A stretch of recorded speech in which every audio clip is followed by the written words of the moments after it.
मंत्री अतुल सावे यांनी मुंबई येथील त्यांच्या कार्यालयामध्ये मारहाण करत शिवीगाळ केल्याचा गंभीर आरोप आज देवेंद्र फडणवीस प्रतिष्ठानचे अध्यक्ष तथा भाजपा कार्यकर्ते आसाराम डोंगरे यांनी केला। ते पक्ष कामासाठी गेल्यावर सावे यांनी मारहाण केल्याचा आरोप त्यांनी पत्रकार परिषदेत केला आहे। तसेच पक्षातील वरिष्ठ नेत्यांनी सावे यांच्यावर कारवाई करावी अशी मागणी देखील त्यांनी केली आहे। पाहूयात। 4/1/2024 रोजी चंद्रशेखर बावनकुळे प्रदेशाध्यक्ष भारतीय जनता पार्टी यांनी हे लेटर दिलं अतुल सावेंना माझ्या नावाचं। माझं प्रतिष्ठान आहे देवेंद्र फडणवीस प्रतिष्ठान। त्या अध्यक्षनात्याने मी कामं मागितले होते। मला कामासंदर्भात मी सावे साहेबांना भेटायला गेलो। त्यांनी मला याच्या अगोदर 4 ते 5 वेळेस शिवीगाळ केली ती, पण त्या दिवशी विधानभवनामध्ये मला मारहाण झाली। अशोक शेळके, प्रवीण चव्हाण आणि अतुल सावे यांनी मला मारहाण केली।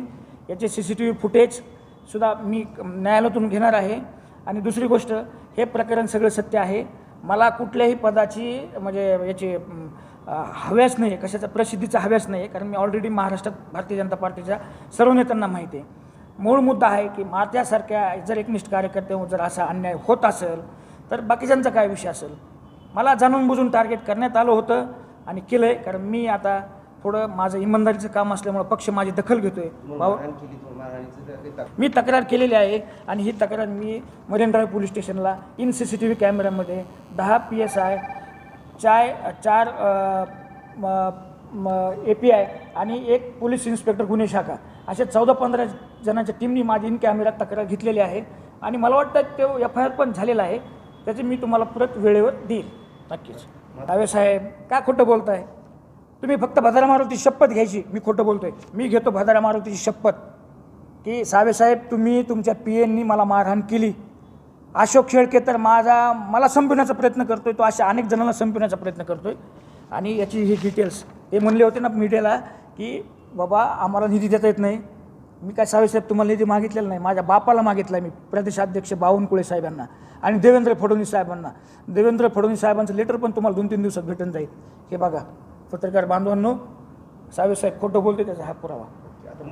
मुख्य मागणी एकच आहे, सावे साहेबांवर कारवाई झाली पाहिजे, कारण कार्यकर्त्यांची अवकात काय हे सगळ्यांना माहिती आहे।